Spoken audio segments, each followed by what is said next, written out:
being normal is overrated. Nikki and Malik made their way down the wall above him. When Nikki, Dog, had held the Zodiac power, he'd boasted a carpet of yellow fur over his entire body. Dog had been a fierce fighter. He was both heavier and stronger than Stephen, but when they'd fought hand-to-hand, Stephen's agility had made them an even match.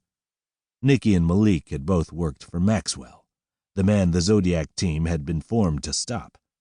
After Maxwell turned against his own agents and stole all their powers, they joined Stephen's team. Like Stephen, they were just ordinary people now. "Kid," Nikki asked, jumping the last meter or so to the floor, "you still breathing?"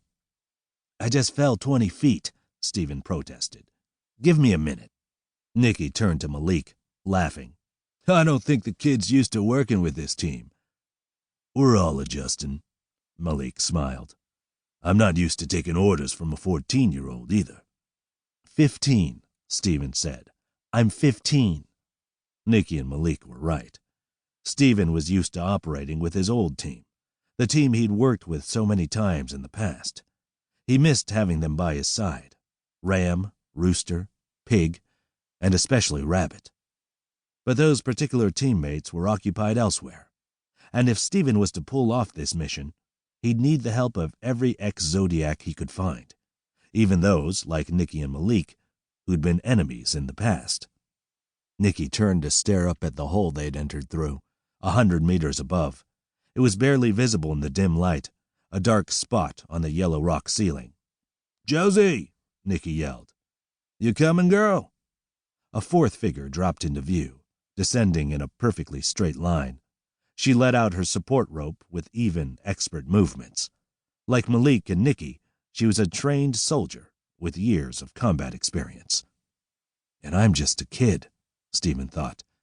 "But I've got to lead them, somehow." Josie touched down and shook off her harness. Her eyes were blank. Her movements seemed unenthusiastic, almost robotic. She didn't look at any of them. "Jose," Nikki said, "you with us?" She turned and walked away. "We shouldn't have brought her," Malik said. Nikki glared at him. "Maybe we shouldn't have brought you." He turned and followed Josie over to the far wall. Stephen frowned.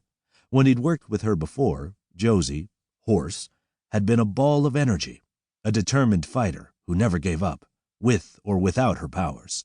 She'd guided Nikki in their defection from Maxwell's Vanguard army, leading him and telling him what to do.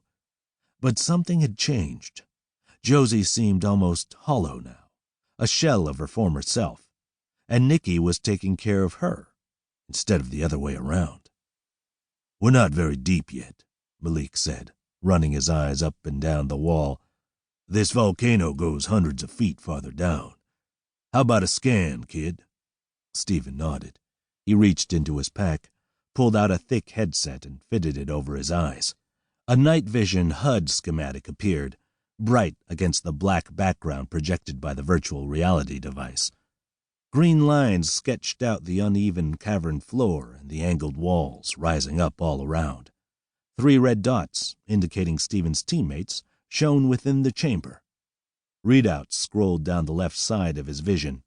Sensor range, 3.2 kilometers. Battery level, 94%. Chamber height, 24.7 meters. Width, max, 16.7 meters. Floor pitch, 8.4 degrees. Along the right side, a menu of options presented itself.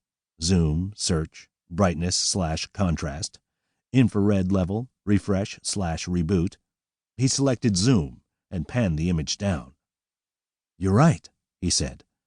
"There's another chamber below this one. I don't see any life signs down there."